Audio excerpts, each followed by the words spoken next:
안녕하세요. 요즘 같은 개성시대에 다소 이른 나이부터 시집살이를 시작한 새댁입니다. 제가 인생을 길게 산 건 아니라지만 그래도 어연 30여 년을 살면서 이만큼 앞뒤 다른 사람은 처음이라 하소연하고 싶어 사연을 올려봅니다. 결혼하면 옵션으로 따라올 만큼 다들 시댁에 관한 고민 하나씩은 있으시잖아요. 요즘엔 미디어가 다양해서 이 정도 고민들은 미혼 여성들 사이에서도 유명하지 않습니까? 저 또한 시댁살이 때문에 이혼 고민하는 여성들의 사연을 아주 많이 읽고 들었어요. 그래서 당연히 결혼하기 전에 시모될 어머님이 어떤 사람인지 제대로 확인하고 결혼했다고 생각했죠. 그런데 이게 웬일입니까? 딸 같다며 애지중지 해주던 사람은 어디로 가버렸는지 모르겠더군요. 결혼하자마자 소름이 끼칠 정도로 사람이 돌변하는데 다른 사람을 보는 줄 알았습니다. 제가 평소 막장 사연 읽는 걸 좋아해서 시댁살이 사연을 많이 참고하여 철저히 시모를 알아봤다고 생각했는데 다 제 착각이었던 거죠. 사람이 작정하면 뭐든 불가능하겠냐마는 도대체 얼마나 철판이 강해야 이 정도의 눈속임이 가능한 걸까요? 정말 독이 든 성배를 마신 기분입니다. 물론 원래부터 여우 같은 시모였는데 제가 사람을 볼 줄 몰라서 못 알아본 것일 수도 있어요. 그래서 다른 분들의 생각이 궁금해 제 이야기를 사방에 공개하고자 합니다. 정말로 제가 착각할 수밖에 없었는지 아니면 애초에 시모의 여우짓이 드러났던 건지 한번 눈여겨 읽어주세요. 남편과 저는 대학 선후배로 시작된 사이입니다. 저 같은 경우는 경남 지방이 본가인데 서울로 대학을 합격해서 홀로 상경한 상황이에요. 서울로 대학을 합격한 고등학교 친구들이 몇몇 있었다만 같은 서울이라고 해도 만남이 쉽지 않더군요. 물론 서울 땅이 지방에 비해 확연히 크니 당연한 결과겠지만요. 어쨌든 결론은 아는 사람 한 명 없는 땅덩어리에 혼자 뚝 떨어진 신세가 되었다는 겁니다. 대학에 합격했을 때는 마냥 좋아서 축가받기 바빴는데 막상 서울로 올라오니까 조금 막막하더라고요. 요즘은 휴대폰만 있으면 어디든 찾아갈 수 있고 조사해 볼 수 있다지만 그렇다고 낯선 곳이 금방 적응되는 건 아니거든요. 입학식 전부터 서울에 구한 자취방에 올라와 있었기에 학교 가기 전까진 하루 종일 집에만 박혀 있었어요. 간혹 친구들과 전화를 하며 같은 처지의 상황을 공유하고 위로하는 게 다였죠. 무척 떨리는 입학식을 보내고 선후배들과 대면하는 자리가 있었는데 남편을 그 자리에서 처음 만났습니다. 솔직히 남편의 피지컬이 남들 눈에 확 들어올 만큼 잘나지는 않았어요. 사람을 외적으로 판단할 생각은 없다만 남들에게 소개시켜주면 되게 제가 아깝다는 말을 많이 들었을 정도의 비주얼이었죠. 그래서 저도 복학생으로 앉아있는 남편에게 그닥 눈길이 주지 않던 후배 중 한 명이었어요. 보니까 남편은 동기들 사이에서도 그리 적극적으로 자리를 즐기는 사람은 아니더군요. 소심해서라기보단 진중한 사람에 가까워서 이런 술자리에서 노는 게 익숙하지 않은 사람이었어요. 저는 선배들에게 잘 보이기 위해 적극적으로 노력하는 신입생이었는데 선후배를 떠나서 제 테이블에서 소외되는 사람이 있는 게 단지 싫었습니다. 그렇다 보니 제가 남편에게 가장 많이 질문을 하는 후배가 되어 있더라고요. 의도한 건 아니었는데 어느새 제 이미지가 그렇게 찍혀버려 다들 술게임하고 놀 때 저만 남편과 캠퍼스 전반에 관한 진지한 대화를 주고받았습니다. 그 자리에서 자연스레 전화번호를 주고받게 되었는데 나중에 알게 된 사실이 있다면 남편이 꽈탑이더라는 겁니다. 그날 남편에게 잘 보였던 덕분인지 남편은 제게 알아서 이렇다 할 정보를 많이 주었어요. 그래서 솔직히 학점 관리에 많은 도움을 받았답니다. 제가 꽈탑 선배님을 꽉 잡고 있다는 소문이 저희 동기들 사이에 퍼져서 친구들도 제게 많이 접근하더군요.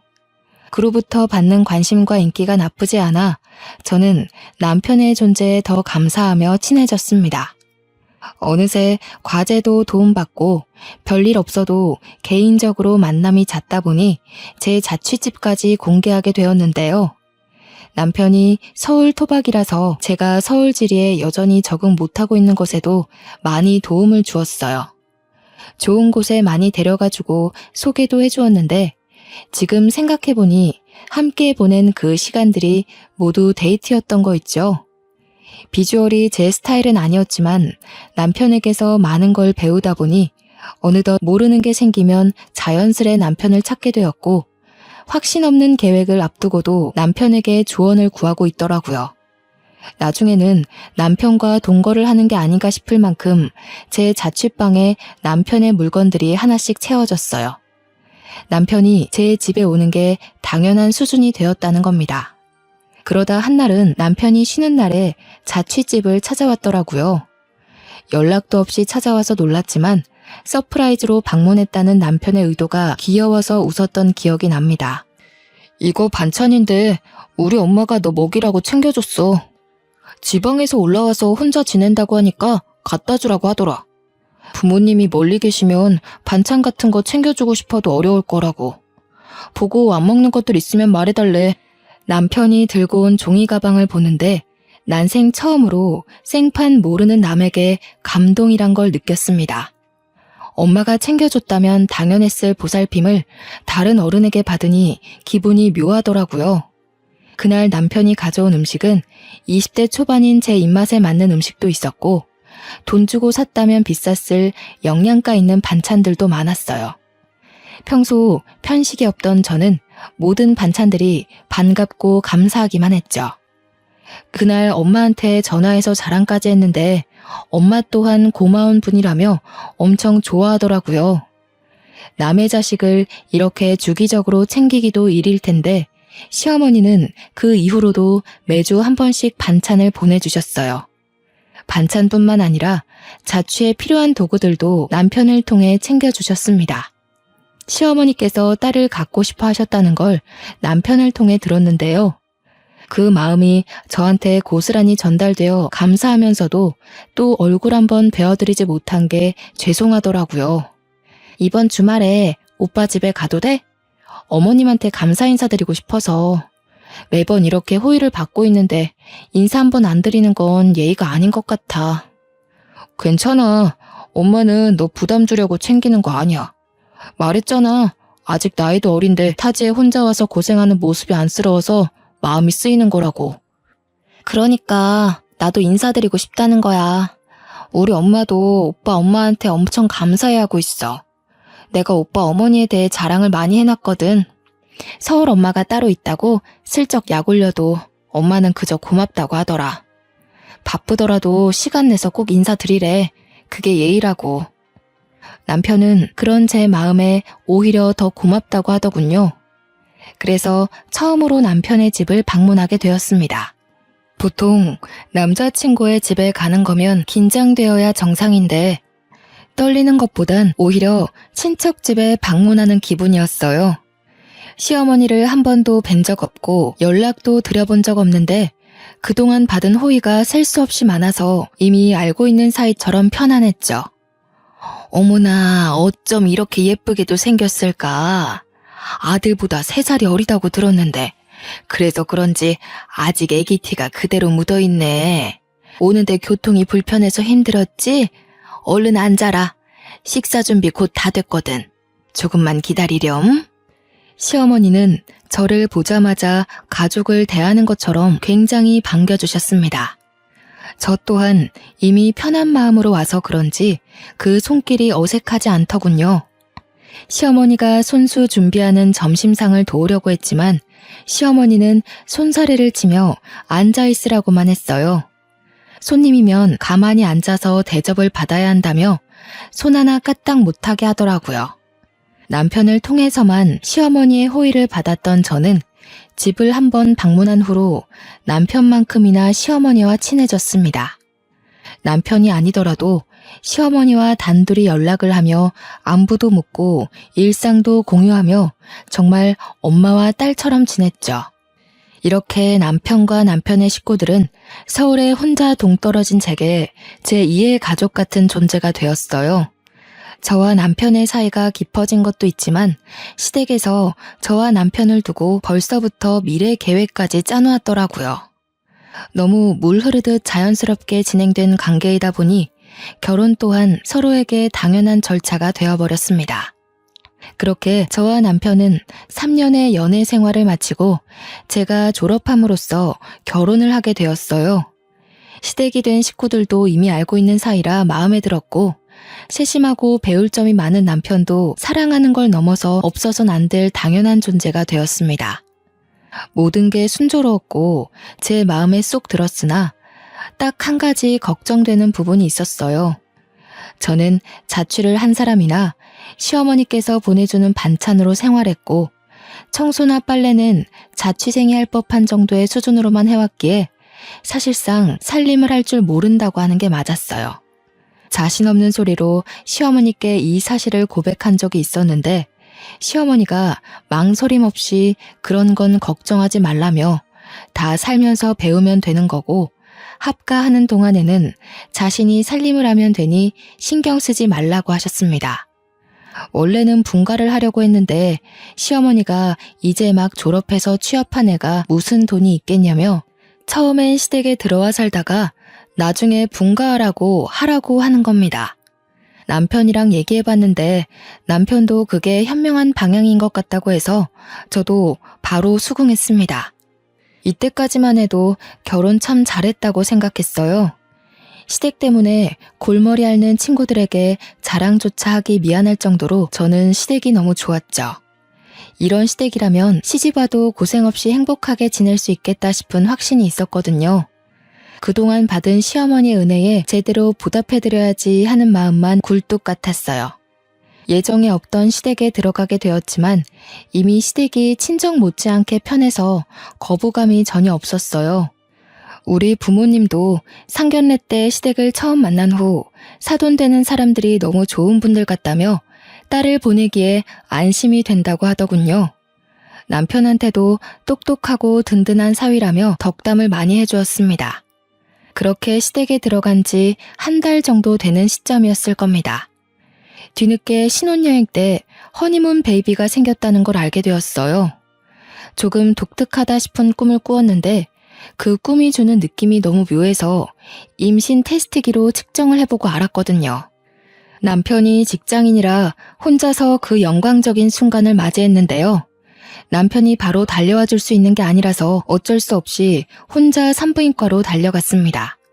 임신이 확실하다는 결과를 얻고 병원을 나와서 바로 남편에게 전화를 걸었어요. 정말? 생각도 못하고 있었는데 임신이라니. 우선 너무 축하해. 너무 기쁘다.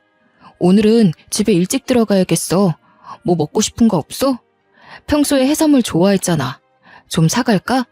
입덧 같은 건 아직 할 시기가 아닌가? 어떤 게 입에 안 맞을지부터 알아놔야겠네. 나중에 병원 한 번 더 같이 가자. 마치고 바로 집 갈 테니까 무리하지 말고 쉬고 있어. 남편이 평소 들뜨는 성격은 아니었던지라 임신 소식을 알려도 목소리가 차분하기만 했어요. 그래도 다른 때보다 말수가 많아진 것 보면 남편 또한 기뻐서 흥분한 상태라는 걸 직감할 수 있었죠. 임신이란 건 엄마처럼 어른스럽고 준비된 사람에게만 찾아오는 축복이라고 생각했는데 한 번도 생각해보지 않은 제게 아이가 생겼다는 것이 믿기지 않았어요. 잘할 수 있을까? 좋은 엄마가 될 수 있을까? 이런저런 걱정에 두렵기도 했지만 그만큼 왠지 모를 설렘도 크게 뒤따랐죠. 남편 다음으로 친정 식구들한테도 전화를 해서 임신 소식을 알렸더니 목소리 크신 엄마가 너무 기뻐 소리를 지르더라고요. 엄마 목청이 원래 크다는 걸 알았지만 그날따라 전화기가 터지는 줄 알았습니다. 엄마랑 통화가 길어져 내내 전화기만 들고 있다 보니 어느새 집에 도착을 했어요. 그런데 TV도 안 틀고 거실에 가만히 앉아있는 시어머니를 마주했는데 표정이 너무 안 좋으신 겁니다. 저런 먹구름 낀 안색을 한 번도 보지 못했는데 순간 평소와 다른 분위기를 느꼈죠. 너는 애가 어찌 된 게 나가면 나간다 말도 없이 외출을 하니? 집에 있는 사람 생각은 안 하니? 종일 집에 있던 사람이 갑자기 없어지면 같이 있는 식구가 놀랄 거란 생각은 안 해봤어? 아직도 처녀 때처럼 철부지 행동을 하면 어떡하니? 너 지금 한 집안의 안사람이야. 이런 자질구레한 실수는 더 이상 해서는 안 되지. 네 시아비 오늘은 집에서 점심을 먹었다. 점심상을 시엠이 혼자 준비하게 했다고 한 소리 하시더라. 아, 죄송해요, 어머님. 저 산부인과 다녀오는 길이에요. 임신이라고 하더라고요. 집에서 두 줄 확인했는데 너무 놀라서 말씀드리고 나가는 걸 깜빡했어요. 놀라셨죠? 정말 죄송해요. 시어머니는 제가 연락도 없이 사라진 것에 많이 놀라면서도 임신 소식에 당황하기도 하였습니다.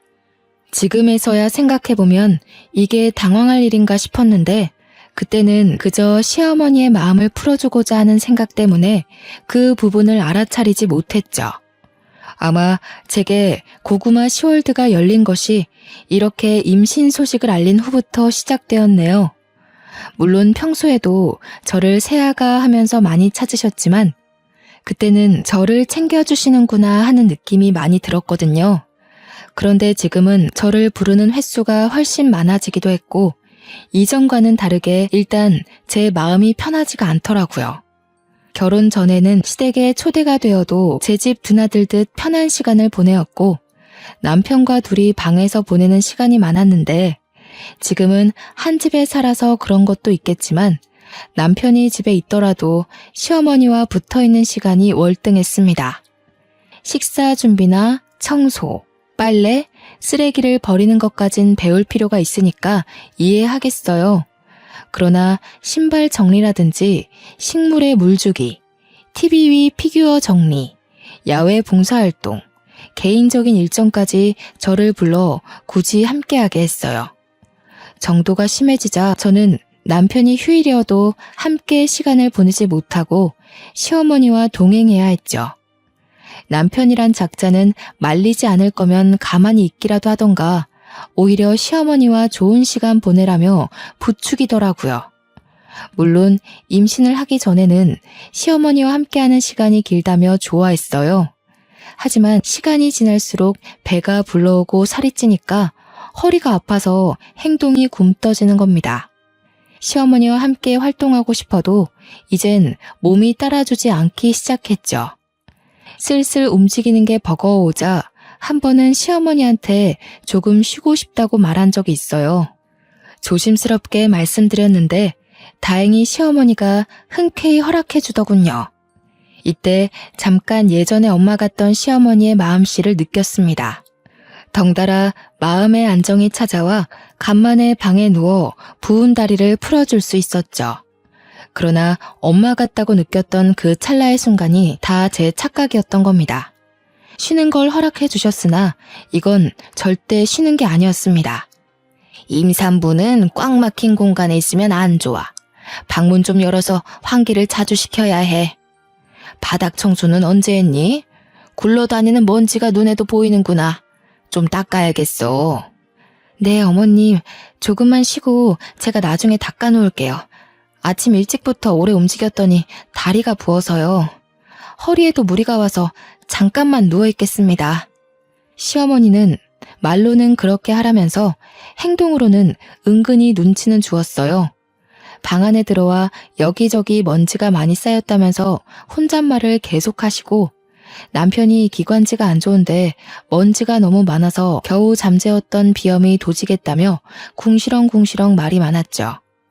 똥 밟은 사람처럼 한참을 중얼거리다가 드디어 방을 나가는 것 같더니 나가도 나가는 게 아니더라고요.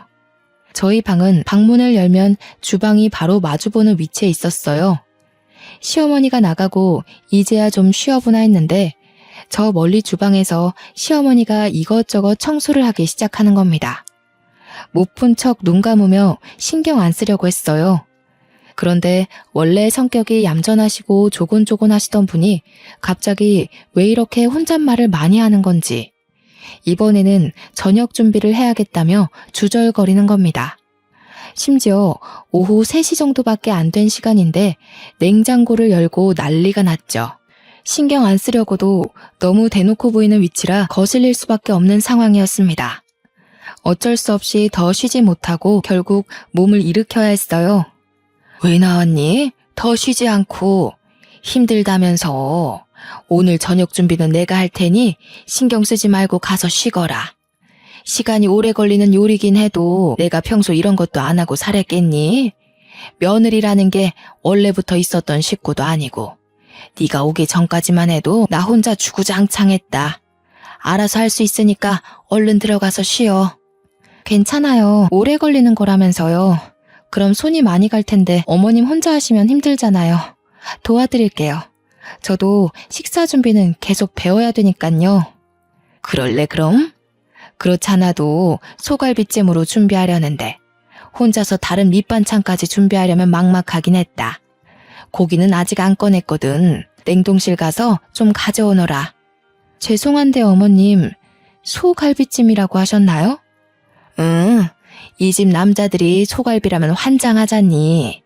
바깥 일하는 사람들은 집에서 해주는 음식 먹고 힘을 낸다고. 집안 사람들은 돈 벌어오는 게 아니니까 이런 부분에서 신경 단단히 써야 돼. 알죠. 그렇긴 한데요, 어머님. 제가 육고기는 조금 역하다고 말씀드렸는데 임신 때문에 육류향 맡으면 입덧이 올라와서요. 저번 식사 자리에서 죄송함을 무릅쓰고 말씀드렸거든요. 어머 맞다. 아이고야, 내가 깜빡해버렸어. 네가 배 나오고 쉬는 날이 많아지다 보니까 깜빡 잊어버렸네. 그런데 어쩌겠니? 이미 고기를 사버린걸. 오래 놔두면 쓰지도 못해. 그렇다고 밥상을 2번 차려? 나도 입덧 해봐서 아는데 참으려면 또 견뎌지더라. 그리고 옛날에 나 때는 시댁에서 입덧이라고 넘어가지고 배부르다고 쉬게 해주고 이런 거 없었어. 그래도 무리하지는 말고 조금만 애써서 할 수 있는 만큼만 좀 도와다오. 분명 육류가 역하다고 했고 시부모 앞에서 입덧 징조를 몇 번이나 보였는데도 시어머니는 제가 방에서 기원하길 바랬던 건지 곧바로 고기를 꺼냈습니다. 지난날 스쳐가듯 느꼈던 시어머니를 향한 불편함은 오해가 아니었어요. 시어머니가 한 번씩 자신의 시집살이 얘기를 해준 적이 있는데 시간이 지날수록 보니까 자신도 그런 시집살이를 했으니 저도 해내야 한다는 그런 사상을 가지고 있더라고요. 한 번도 시어머니가 불편하다고 느껴본 적이 없는데 이때를 시작으로 시어머니 곁이 낯설어지기 시작했어요. 결국 저는 올라오는 구역질을 참으며 장작 3시간 동안을 주방에 서서 저녁 준비를 했습니다. 메뉴는 소갈비찜뿐만 아니라 여러모로 신경을 많이 기울여야 하는 곰탕까지 준비하는 바람에 중간에 화장실도 여러 번 갔어요. 그럼에도 시어머니는 제가 입덧 때문에 고생하는 걸 계속 모른 채 하더라고요. 저는 결국 쉬지도 못하고 끝까지 저녁 준비를 마쳤습니다. 나오는 건 없는데 구역질만 반복하다 보니 속이 아려서 눈물이 나더군요. 그중에 내일 먹을 곰탕을 굳이 지금 준비했다는 것이 내 심기를 더 불편하게 만들었어요. 이젠 안 좋은 쪽으로 생각이 들 수밖에 없더라고요. 그런 건 1시간 정도 쉬고 해도 될 일인데 혹시 내가 쉬고 있는 모습이 싫어서 장깨 부린 건가 싶은 생각이 들었죠. 어느 날은 임신한 저를 위해 친정에서 전복을 한가득 보내주었습니다. 제가 해산물을 좋아하기도 했고 우리 집이 어장을 했기에 평소에도 해산물을 풍족하게 즐겼거든요. 다행히 해산물 앞에서는 입덧을 하지 않더라고요. 큰 아이스박스에 전복이 택배로 도착했는데 그걸 시어머니가 먼저 받아서 주방에 옮겨놨어요. 나날이 몸이 힘들어져서 한 발 늦게 방에서 나온 제가 시어머니와 함께 정리를 하려 했어요. 그런데 시어머니가 기분 나쁠 정도로 계속 한숨을 푹푹 쉬는 겁니다. 아유, 사돈도 생각이 짧으시지. 가정집에서 이만한 양의 전복을 어디다 쓰니? 나중에 미역국에나 다 집어넣어야겠다. 미역국에 전복을 넣는 건 좋지만 이 비싼 전복을 겨우 미역국에만 해먹는 건 사실 돈 날리는 것과 같습니다.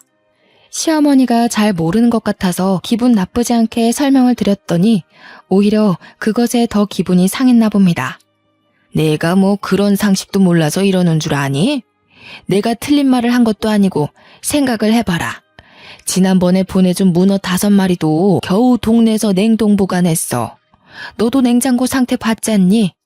문어도 집에 먹는 사람이 없어서 해결 못하고 있는데 이건 또 어떻게 다 보관하라고. 아가, 너도 친정이라고 무작정 감싸줄 게 아니야. 해산물도 한두 번이지 계속 먹으면 물린다는 걸 모르시나 봐.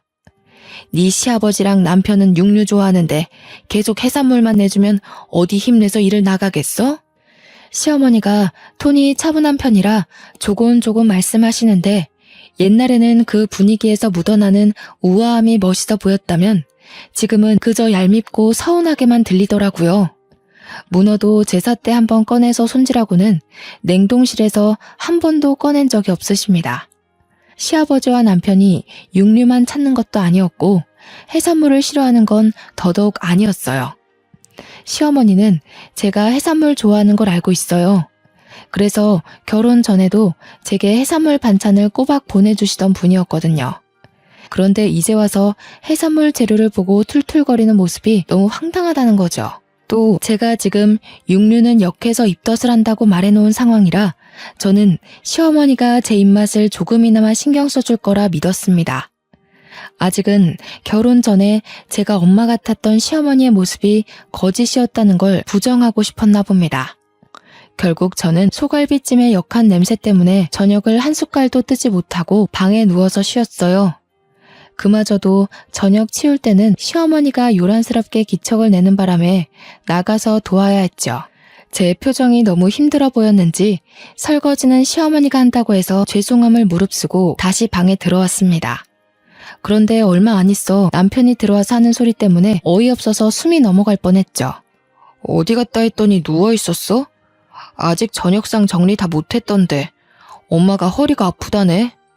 여보 몸 좀 괜찮으면 설거지할 수 있겠어? 우리 저녁 먹는 동안 누워서 쉬었으니까 이제 좀 움직일 수 있지? 뭐라고? 무슨 소리야? 어머님이 괜찮다고 하셨는데? 나도 내가 하려고 했어. 근데 어머님이 설거지는 직접 하시겠다고 하잖아. 가서 쉬라길래 들어온 거야. 엄마가 이전에 디스크 수술했었거든. 아무래도 요즘 자기 봐주느라 많이 움직였나 봐. 영 힘들어하시네. 설거지는 자기가 가서 좀 해줘. 자기 많이 쉬었잖아. 많이 쉬다니? 나도 저녁 준비한다고 3시간을 서 있었어. 나도 허리 아프다고. 너무 오래 서 있었더니 배도 끊어질 것 같이 아파.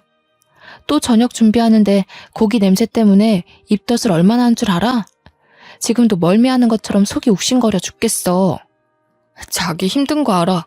근데 있잖아, 이런 말까진 안 하려고 했는데 뭘 그렇게까지 생색내. 자기만 임신해봤어? 우리 엄마도 다 겪어온 일이야. 엄마는 임신 때 걸레질도 했대. 임신이란 게 대단하고 존경받아야 될 일은 맞지만 자기는 좀 유세 부리는 것 같아. 유세? 지금 애 가진 사람한테 유세라고 하는 거야? 다른 사람도 아니고 어떻게 애 아빠가 그런 말을 할 수가 있어? 내 뱃속의 아기 나 혼자 만들었어? 이 애기 나 혼자 지키는 거야? 자기도 이 애가 안전하게 태어날 수 있도록 보살필 의무가 있어. 어떻게 어머님 말만 듣고 같이 부려먹을 생각을 해? 무슨 소리를 하는 거야. 부려먹긴 누가 부려먹는다고 그래. 우리 엄마 아파서 좀 도와달라고 하는 게 어떻게 부려먹는 거야? 우리 엄마가 너 서울 올라와서 얼마나 딸 챙기듯 살펴줬는지 잊었어? 그 은혜는 안 갚을 생각이야? 갚기를 바라고 베푸는 은혜가 은혜 맞아? 지금 생각해보니 그렇네. 어머님은 훗날 내가 며느리가 되었을 때 생색내려고 잘해줬던 거였어. 딸로서가 아니라 며느리로 삼으려고 밑밥 뿌리신 거라고. 야, 너 말 그따위로밖에 못해? 못 배운 거 가르쳐서 사람 만들어놨더니 뭐라고? 어른한테 말하는 꼬라지가 그게 뭐야? 못 배운 거? 그래, 그렇게 똑똑한 사람이 왜 자기 엄마 잘못된 건 바로잡지 못했을까? 당신보다 덜 배우고 덜 똑똑한 나도 어머님이 장깨 부리고 있는 게 너무 보이는데 똑똑한 머리로 한번 생각해봐. 막말로 어머님이 임신한 채로 걸레질했으면 나도 그래야 돼? 어머님이 지독한 시집살이 겪었으면 나까지 생지옥을 겪어야 되는 거야? 이런 건 어디서 내려온 세습인데? 자기 집에서만 전해져 오는 전통 같은 거야? 대체 갑자기 왜 이래? 왜 이렇게 버르장머리가 없어졌어? 임신 때문에 겪는 우울증, 뭐 그런 거야? 어와동동 해주길 바래서 지금 떼쓰는 거야? 그런 거면 차라리 날 괴롭혀. 몸 아픈 우리 엄마 힘들게 하지 말고. 몸 아픈 우리 엄마라 되게 우습다. 나 여태 자기한테 서운했던 적 한 번도 없었는데 지금은 너무 미워. 남편은 말 그대로 남의 편이라더니 나는 이런 일을 안 겪을 줄 알았는데 아무래도 똥 차에 탄 것 같아. 결혼 전에는 저를 바로잡아주던 남편의 똑 부러지는 말투가 멋있기만 했는데 한순간에 꼴보기 싫은 꼰대처럼 느껴졌어요. 벽과 대화하는 기분이었죠. 더 이상 말씨름할 기운이 없어서 결국 설거지를 하러 나왔습니다. 아까 전화기만 해도 바로 설거지를 시작할 것 같던 시어머니는 화장실 다녀오는 척 하더니 저를 발견하자마자 이제서야 고무장갑을 끼더라고요. 남편에게 퍼붓고 나니 시어머니의 여우 같은 행동이 좀 더 객관적으로 봐지더군요. 저는 그날 잠들기 전까지 남편의 존재를 투명인간 취급했습니다. 남편이 말을 걸어도 대화를 받아주지 않았어요. 저는요, 그날 하루 저녁 안 먹고 쉬었던 시간 말고는 10분 이상 누워본 적이 없었습니다. 다 늦은 밤에서야 잠자리에 누웠는데 너무 고단하고 서러웠던 마음에 눈물이 나는 겁니다. 멀리 있는 엄마가 너무 보고 싶어서 거의 충동적으로 장문의 문자를 보내버렸지 뭡니까. 새벽에 잠도 안 오고 제 편 없는 이 집이 너무 숨막혀서 어디라도 속풀이하고 싶은 마음을 담아 꾸역꾸역 적었죠. 그렇게 저지른 메시지가 대이변 같은 큰 폭풍을 불러일으키게 될 거란 걸 꿈에도 몰랐습니다. 다음날 제 문자를 읽고 화가 난 엄마가 아빠와 함께 시댁으로 올라와 버린 겁니다. 지방에서 이곳까지 오는 데만 해도 장장 5시간은 걸리는 거리였어요. 저는 엄마 아빠가 올라오는 걸 알고 있었지만 일부러 시부모와 남편에게 알리지 않았죠. 마침 남편도 휴일이고 모두가 집에서 쉬는 날이었거든요. 사돈께서 연락도 없이 어쩐 일이십니까? 연락 주셨으면 식사라도 준비했을 텐데요. 그나저나 갑자기 무슨 일이 있어서 이렇게 급히 오셨는지요? 장모님, 장인어른께서도 어쩐 일로 혹시 연락하셨던 거예요? 제가 휴대폰을 미처 확인 못했나 보네요. 오시느라 고생하셨죠. 얼른 들어오세요. 이것 봐라. 자네 얼굴빛 너무 좋다? 임신한 아내가 곁에 있으면 같이 씻으러 가는 게 남편 입장인데 말이야. 잘 먹고 든든해야 할 우리 딸은 지금 죽상이 되어 쓰러지기 직전인데 자네는 살까지 찐 것 같아. 임신한 마누라 신경은 눈곱만큼도 안 쓰는 거 아닌가 몰라? 엄마랑 아빠는 문 앞을 막고 서 있는 남편을 밀고 들어와 시부모를 똑바로 마주했습니다. 당연히 안녕하고 계셨겠지요, 사돈. 이 집에서 안녕하지 못하고 있는 우리 딸내미 데려가려고 왔습니다. 애 낳기 전까지 제가 데리고 가서 편히 쉬게 한 뒤에 보낼 거예요. 갔다 오면 사돈 댁에서 분가할 거고. 집은 저희 쪽에서 마련하죠. 아니 이게 무슨 소리야? 갑자기 오셔서 이게 다 무슨 말씀이세요? 며느라기를 데려간다고요? 분가는 또 무슨 말이고요? 애들이 돈이 어디 있다고 벌써 분가를 합니까?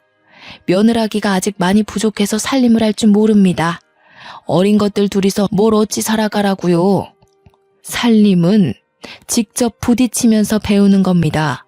그리고 사돈이 뭔데 제 딸을 부족하다고 말하는 거죠? 그렇군요. 애초에 우리 딸은 부족하다. 낙인 받고 대하셨으니 이 상황까지 왔겠네요. 도대체 애 가진 딸을 얼마나 구워 삶았으면 애가 아파도 끽소리 못하고 멀리 사는 지 애미한테 문자를 다 합니까?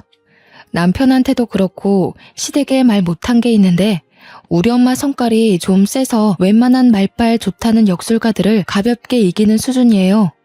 아빠도 엄마한테 잡혀 살았을 정도지요. 제 딸 입에 들어갈 해산물 보내는 것도 그리 고가웠어요. 입덧 때문에 육고기 근처도 못 가는 며느리를 3시간이나 세워서 요리시킬 만큼? 이렇게 달달 볶고 싶으셔서 결혼하기 전에는 어떻게 참으셨대요? 이럴 거면 딸 같다는 입에 발린 소리로 살살 구슬리지나 말지. 다 늙은 사람이 어린애를 상대로 뭐 하는 짓입니까? 추잡스럽게. 뭐라고요? 이보세요, 사돈. 너무 무례한 거 아닌가요? 도대체 무슨 소리를 듣고 이러시는지 모르겠는데 아무래도 실컷 오해하신 것 같은데 앞뒤 상황 다 들어보시고 따지셔야 하는 거 아닙니까? 무턱대고 목소리만 높이는 사돈이야말로 추잡스러운 행동을 하고 있는 거 아닌가요? 아, 지금 보니 우리 딸이 얼마나 시달렸는지가 확실히 보이네요. 상견례까지만 해도 고상한 척 다 하시더니 그 속내가 이렇게 저렴하기 짝이 없었다니. 요즘 같은 세상에 사돈 같은 시엠이 내세우면 돌맞습니다. 장모님, 말씀이 좀 지나치신 거 아닌가요? 어떤 서운한 점이 있으셨는지 모르겠다만 예고 없이 찾아오시는 건 같은 식구끼리도 조심해야 할 부분이지 않나 싶어요.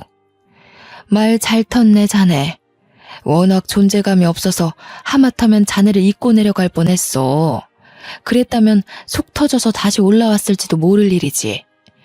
살면서 자네 주제를 잊은 것 같아서 똑똑히 새기라고 다시 일러주겠네.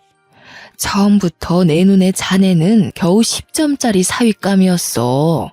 그런데 오늘부로 0점짜리야. 여기서 마이너스로 내려가는 순간 그 길로 자네랑 내 딸은 이혼하는 거야. 어머 사돈, 이혼까지 논하시고 도대체 다짜고짜 와서 이 무슨 행패이세요? 이제 더 이상 예의를 못 갖추겠네요. 왜 남의 집 귀한 자식을 평가지릅니까? 당장 사과하세요. 잘 들으세요, 사돈. 이 망할 집구석에 들어오기 전에 우리 예쁜 딸이랑 결혼하겠다고 줄을 섰던 잘난 집 아들들만 몇 트럭이었어요. 그중에서 사돈 아들이 제일 못생기고 돈도 없는 집구석인데 그래도 결혼을 시킨 이유는 우리 딸이 너무 좋아하기도 했고 딸한테 마음 다 바쳐 헌신하는 모습이 만족스러웠기 때문이었어요. 그런데 어쩌고 어째요? 못생긴 것이 주둥이만 살아서 임신이 유세니하는 소리를 짓거려요? 예? 장모님, 오해세요. 자기 도대체 장모님께 뭐라고 말씀드린 거야? 자기가 어제 나보고 그랬잖아. 어머님은 임신하고 걸레질도 했다면서 나보고 유세 떨지 말라며.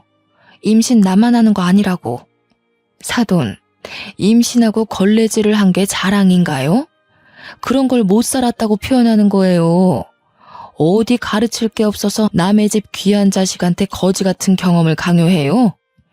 앞으로 조금이라도 내 딸 불편하게 하는 일 있으면 바로 이혼 요구할 겁니다. 우리는 이딴 사위 아쉬울 것 없어요. 엄마가 더는 끼어들 틈 없이 퍼붓는 바람에 시댁 식구들은 갈수록 꿀먹은 벙어리가 되더군요. 우리 엄마가 언성도 워낙 높고 성격도 드세서 그 기세에 조곤조곤한 시어머니의 성격이 완전 묻혀버렸지 뭐예요. 결국 시부모님은 친정부모가 저를 데려가는데도 인사조차 못할 만큼 입도 번긋 못했어요. 그리고 엄마는 끝까지 붙잡으러 따라온 사위 매몰차게 밀어내곤 그대로 저를 싣고 지방으로 내려왔습니다. 저는 출산부터 산후조리까지 친정 쪽에서 무사히 마친 후에야 서울로 복귀하게 되었죠. 이미 분가할 집까지 마련해뒀기에 시댁엔 전화로만 인사를 전하고 분가한 집으로 바로 이동했습니다. 남편은 친정 때문에 잔뜩 기가 죽어있더라고요. 늘 제 머리 꼭대기에서 저를 자기 입맛대로 다루던 남편이 이렇게까지 눈치 보는 건 처음 봤습니다. 이제 막 시작한 분가라 살림에 실수가 많았는데도 이래라 저래라 지적질을 못하더군요. 남편 성격에 자존심이 많이 상했을 텐데도 이혼하기는 또 싫었나 봅니다. 하긴 시댁이 이미지를 워낙 챙기는 집안이라 자기 아들 인생에 빨간 줄 그이는 게 싫었을 겁니다. 그 때문인지 남편도 이젠 눈치껏 행동하며 저와 시댁 사이의 거리까지 혼자서 잘 조절합니다. 숨막히기만 했던 결혼 생활이 지금은 친정엄마 덕분에 너무도 살만해졌어요. 애 키우는 게 예산일이 아닌데 육아 스트레스와 더불어 고부간의 갈등까지 심화되었다면 아마 제가 먼저 참지 못하고 남편에게 이혼을 요구했을지도 모를 일이었죠. 저는 결코 우리 엄마가 오버했다고 생각하지 않습니다. 배 아파 낳은 소중한 자식이 남의 집 손에 굴려지는 걸 보고 가만히 있을 부모가 어딨겠습니까? 제 아이도 딸인데 제 딸이 먼 훗날 커서 고된 시집살이를 겪는다면 저도 우리 엄마처럼 할 거예요. 그날 친정이 올라와서 한바탕 한 후로 시어머니는 우리 엄마한테 기가 팍 죽었는지 손녀가 태어났는데도 저를 시댁으로 부르지 못하고 연락도 못하더라고요. 듣기로는 남편이 전해주는 소식으로만 손녀 보고 싶은 마음을 참고 있다고 하네요. 그리고 더 대박인 건 명절 때였습니다. 그래도 시댁이니까 가서 음식을 해야 되나 싶었는데 남편이 말하길 시어머니가 저를 부르지 말라고 했다는 겁니다. 남편이 시어머니랑 통화하는 걸 엿들었는데 시어머니께서 한다는 소리가 우리 집은 하나 있는 며느리는 어찌나 손이 귀하신지 60 넘은 늙은이가 혼자 죽을 때까지 차례상 차려야 하는 팔자가 됐다면서 비꼬고 있더라고요. 제 귀에까지 들리라고 하는 건지 통화인데도 일부러 큰 소리를 내면서 자기가 며느리 하나 잘못 들여서 죽을 때까지 이 고생하는 거라고 며느리가 자기 잘난 아들 길을 다 죽인다고 하는 거예요. 엿듣고 있었다지만 웃겨서 말이 안 나오더라고요. 근데 더 웃긴 건 남편은 지 엄마보다 우리 엄마가 더 무서웠나 봅니다. 지 엄마가 오지 말라고 한 게 진심은 아닐 텐데 저보고 여보는 시댁엔 절대 오지 마 이렇게 말하더군요. 저는 시어머니의 돌려 말하기 화법을 잘 알아서 시어머니의 진짜 진심이 뭔지 눈치챘지만 남편은 자기 엄마인데도 말뜻을 제대로 못 알아먹더라고요. 이 상황 자체가 너무 꼬셔서 일부러 눈치 없는 척 시댁의 발길을 끊었습니다. 가끔씩 전화와서 저를 살펴주는 엄마한테도 지금 너무 편하게 잘 살고 있다고 이게 다 엄마 덕분이라고 말해주니 다시 한 번 더 사위가 교통정리 못하면 당장 부르라고 하네요. 그 전화를 끊고 나서 얼마나 든든하고 어깨가 펴지던지 그 자리에서 한참을 호탕하게 웃었습니다. 솔직히 며느리 된 입장으로서 시부모를 공경해야 되는 건 맞지만 너무 자기 가족만 생각하는 시어머니를 위해 저를 낮추면서까지 가까이 지내고 싶진 않습니다. 제 부모님한테 그렇게 배우면서 자랐거든요. 저는 공경을 하기 위해 며느리란 직책을 받아들인 거지 얕은 아량으로 용심이나 부리는 시어머니의 비위를 맞추고자 며느리가 된 게 아니기도 하니까요. 아마 세월이 좀 흐르고 한번 뒤집혔던 그때의 사건이 서서히 잊혀질 때쯤이면 시어머니가 혼자 일하다 힘들어서 또 저를 부를지도 모르죠. 설령 그렇더라도 이제는 다 상관이 없습니다. 저는 그때마다 시댁에 남편을 대신 보낼 예정이거든요. 현재는 속 시원하게 상황이 해결되어 편한 생활을 보내고 있다만 제 사연을 읽어보신 여러분들은 어떤 생각이 드셨나요? 여러분이라면 결혼하기 전에 저런 앞뒤 다른 시어머니의 여우습성을 눈치챘을 것 같으신가요? 되도록 이런 사기꾼 같은 사람과는 엮이지 않으셨으면 좋겠습니다. 저처럼 그게 어쩔 수 없는 식구가 되어버렸다면 잘못한 게 없으니 기죽지 마시고 현명하게 헤쳐나가시길 바랍니다. 징글징글해서 뒤돌아보기 싫은 제 속풀이 읽느라 고생하셨습니다. 다들 고마워요. 좋은 밤 되세요.